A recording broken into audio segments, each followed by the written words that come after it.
Minasan namaste. Nihongo no UGC no EPG Pathshala yokoso. Watashi wa Kanna Anita Tomoshimasu. Today's module is about the first historical compilation of Japanese called The Chronicles of Japan. In Kojiki, we studied that in the preface, which was written by Ono Yasumaru, that Emperor Temmo was a visionary who had avid interest in history, and it seems he was not satisfied with merely his orders for the compilation of Kojiki.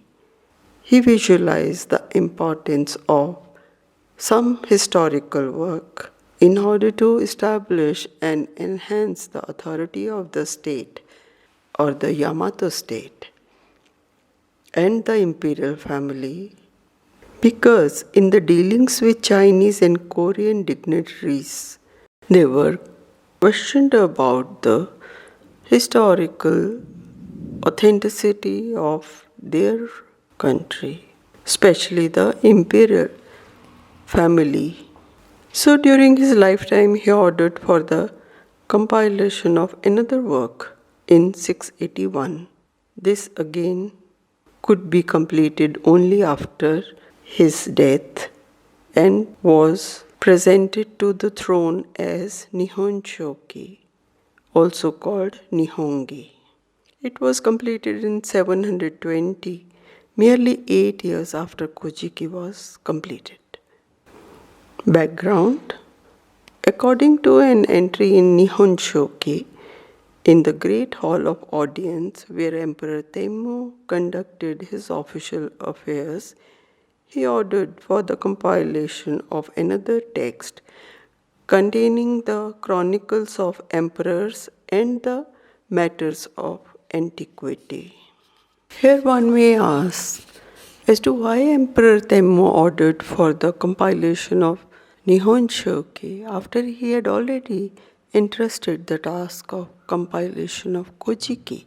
Why he designated a team of 12 members of the imperial family and ordered them to write a chronicle of the emperors and of matters of high antiquity.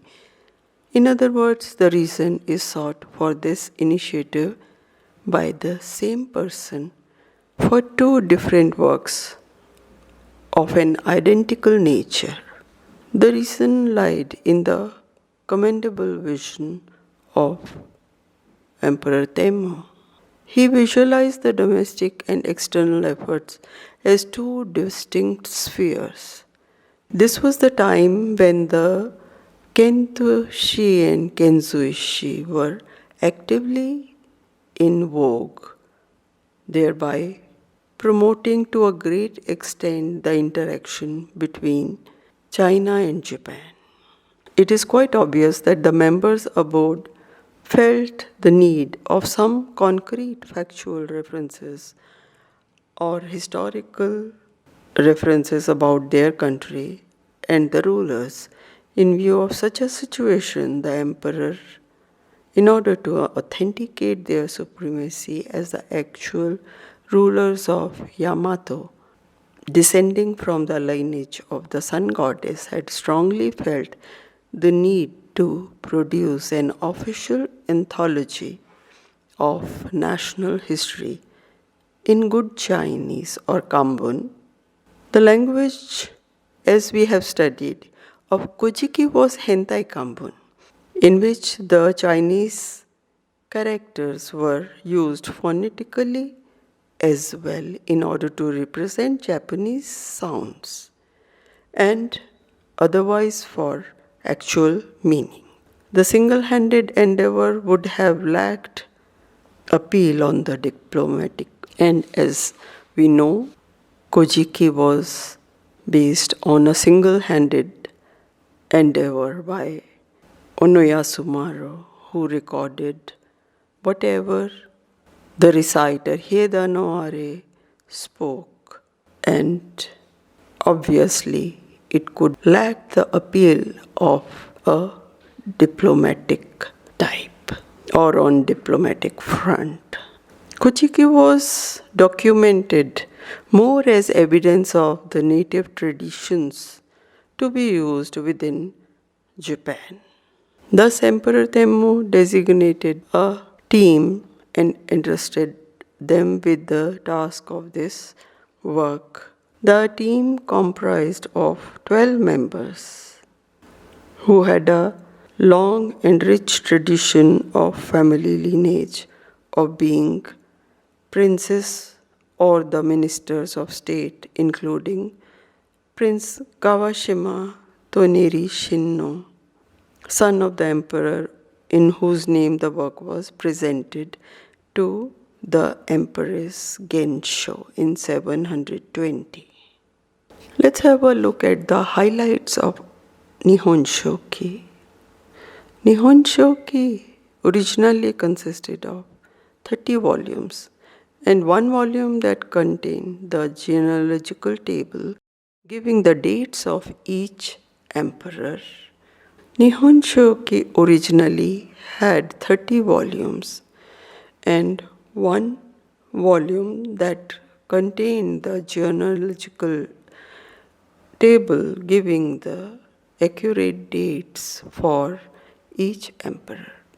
There was no preface, and it reflected in the absence of any comments by the author or its compilers that the objective of its compilation was not different from that given in the preface of Kojiki, as the same Emperor Temmu ordered for both the works.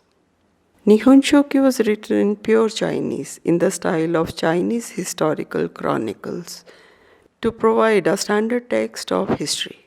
So Nihonshoki is rated as the first work of Japanese history for its valuable and authentic information on historical developments and symbolize the authority of the Japanese sovereigns on the diplomatic front.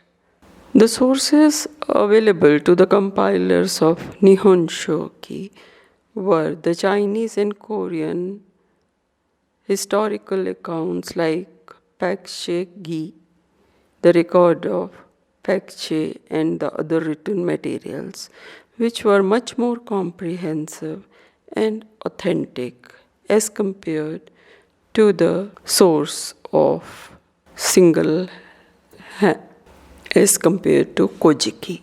Also, in Nihonshoki, the information is provided in a more authentic style while giving the dates wherever possible. Even the popular beliefs and legends are not generalized, and all existing versions are presented along with the available facts. Kojiki Nihonshoki also begins with the mythological age to describe the events of the age of gods. The mythological accounts of the age of the gods in the first two volumes are like this. First, the text. It starts with the origins from the beginning of heaven and earth, and then the birth of 7 generations of deities. The last to appear were Izanagi and Izanami, who descended to Onokoro Island, married, and gave birth to the islands of Japan. The names of the islands thus created are Honshu, Shikoku, Kyushu, Oki, Sado, and so on. These 2 deities next produce the sea, rivers, mountains, grasses, and trees, followed by the chief deity, the sun goddess, and the Tsukiyomi, the moon deity, and Susanoo no Mikoto, the storm deity. The sun and moon ascended to heaven to take up their rule, while Susanoo no Mikoto was sent to the earth on account of his violent acts.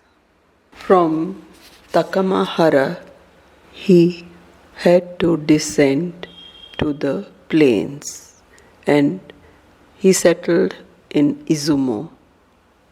Before retiring to the earth, Susanoo went up to the plain of high heavens, Takamahara, to say farewell to his sister, sun goddess, Amaterasu no Mikami.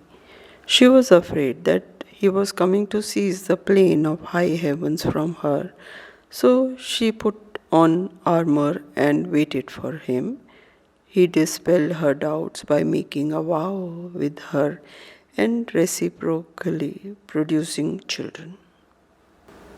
Sometimes the violent acts of Susanoo displeased his sister, sun goddess, and she withdrew into the heaven rock cave and would not open the rock door. Thereupon the whole world became dark, and there was no distinction between day and night.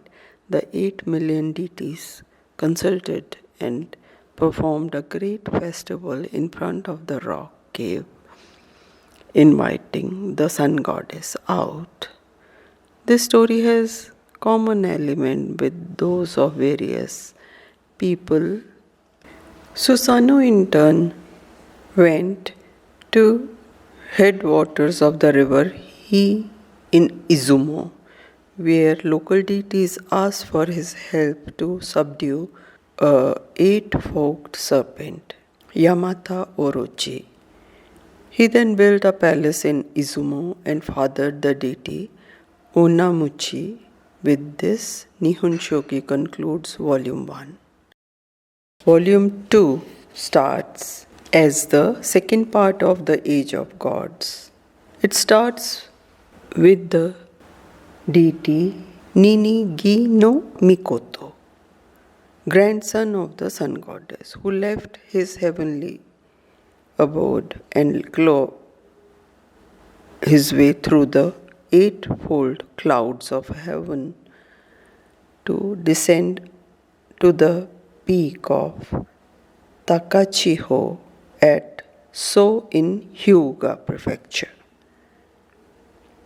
Efforts were made to clear the way to the central land of reed plains for the heavenly grandchild. The second attempt failed, but the third try was successful. The deity Onamuchi presented to the heavenly grandchild the spear that he had used to subdue his own land, and also prayed for the future of the heavenly grandchild. Then he retired into the distant land of Hades. The heavenly grandchild married Princess Kashitsu, the daughter of deity Oyama Zumi. She becomes pregnant in a single night, and the princess, angry that the heavenly grandchild doubted that the child was his, set fire to the patriarchal hut. The 3 deities that were born were Hono Susori, Hikohohodeni, and Hokari. The elder brother Honosusori had a talent for fishing, and the younger brother Hikohoho Demi had a talent for hunting. They exchanged their talents, but the younger brother did not catch anything and also lost his brother's fish hook. Out of helplessness and frustration, he sat on the shore and wept. Then the god of sailors, Shiotsuchi, appeared and inquired the reason for his crying. On being told about what had happened, he made a small boat of closely woven bamboo stalks and put him on this boat. Then he said, "Sit on this boat and go to the sea, where you will find the palace of sea god. which is made of fish scales. At the entrance, there will be a well. Next to it will be a katsura tree. When you reach there, climb the tree and wait. The younger brother did exactly as he was told. There he retrieved the fish hook. He was able to retrieve the fish hook there with the help of the princess Toyotama Hime. She was the daughter of a sea deity, and the princess fell in love with the younger brother at first sight, and the sea god welcomed him in a grand manner and married his daughter to him. Like this, 3 years passed, and then the younger brother, Hikohohodemi, returned to his land with the jewel of the, and a grandson of Hikohohodemi became Emperor Jimmu, the first emperor of Japan.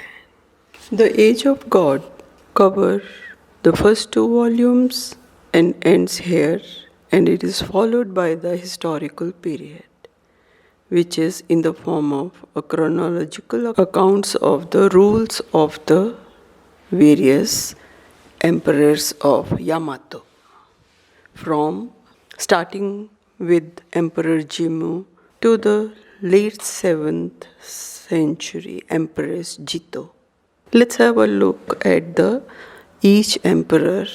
Emperor Jimmu, who ruled between 660 BC to 585 BC, is the central figure in the account of Volume 3, The Historical Age. The main events of his regime are accounted as he subdued all the resistance and pacified the entire Yamato region.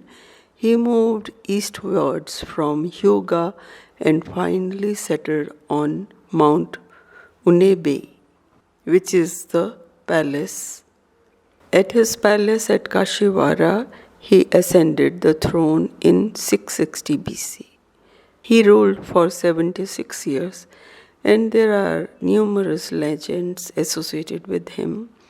It is assumed that the various legends and the other information about Emperor Jimmu would have been taken from the available records of fundamental dicta, Yamato Fudoki, as well as personal accounts of the families.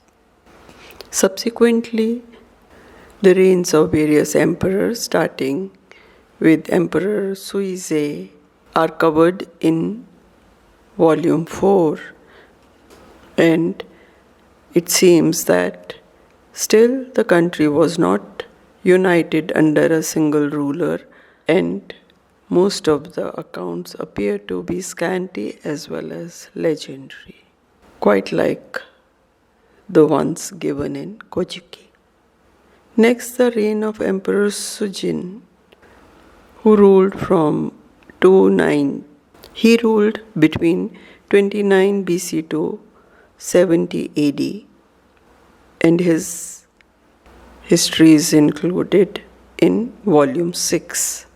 The main event of this volume are the arrival of the envoy from Silla, a Korean kingdom, the wrestling matches between two played, which is considered to be the origin of sumo wrestling, as well as the story of the origin of Haniwa. Haniwa were the clay ornaments which were found in the tombs, besides various other objects.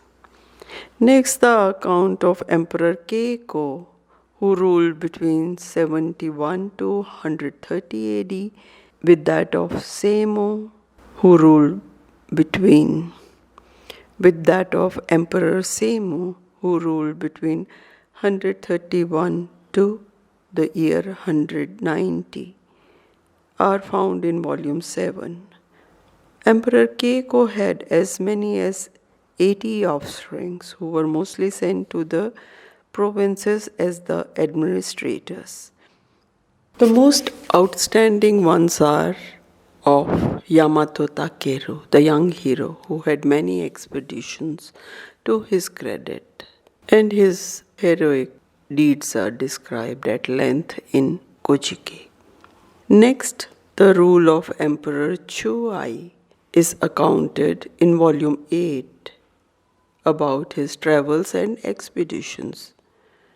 The accounts of Empress Regent Jingo are found in volume 9, which are vivid but tend to be realistic at a later point. These throw light on the relationships with Korean kingdoms of Paekche and Silla, as well as internal conflicts in each one. In volume 10, the events during the time of Emperor Ojin are accounted.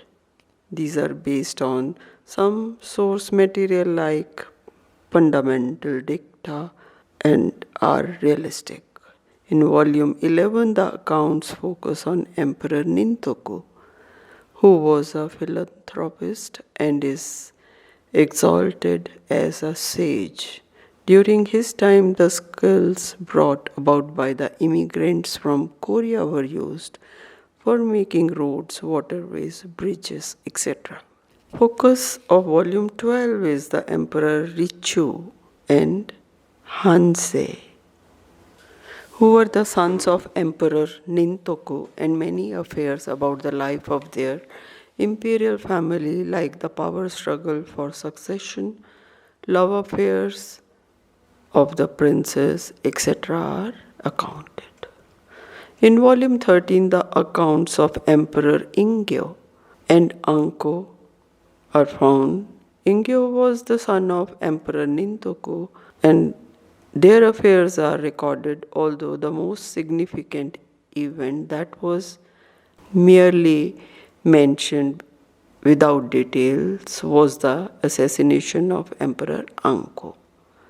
In volume 14, it is the Emperor Yuryaku, known for his bravery, who avenged the death of Emperor Anko and also destroyed his opponents, is discussed, yet he is given to be a good and God-fearing person who loved his subjects. In volume 15, among the accounts of Emperor Seimei, Kenzo, Ningen, those of the first one are scanty, and those of the latter two, Kenzo and Ningen, are accounted in the form of a dramatic story about the two emperors wandering around in disguise in their capital. In volume 16, Emperor Buretsu and his rule between 498 to 506 is accounted. A number of violence acts of the emperor show the decline in the imperial values. Emperor Keitai's rule was between 507 to 531, and it regards the fifth generation descendants of Emperor Ojin, which was found here in volume 17. These are the detailed accounts. These detailed accounts are based on the entries of Korean records. The period of those emperors is not covered in fundamental dicta, but since most of the events are based on the accounts about the diplomacy with Korea, it might have been taken from the accounts of Korea. In volume 18, Emperor Angkan and Senka records are accounted, which are scanty. The main source, volume 19, Emperor Kimmei had 25 children, out of which 4 succeeded as emperors. His reign is specially memorable for its glory, and the records were based on the Korean work of Paekche. It was during his reign that Buddhism was first introduced in Japan, through the presentation of Buddhist image and scriptures by the Korean envoys.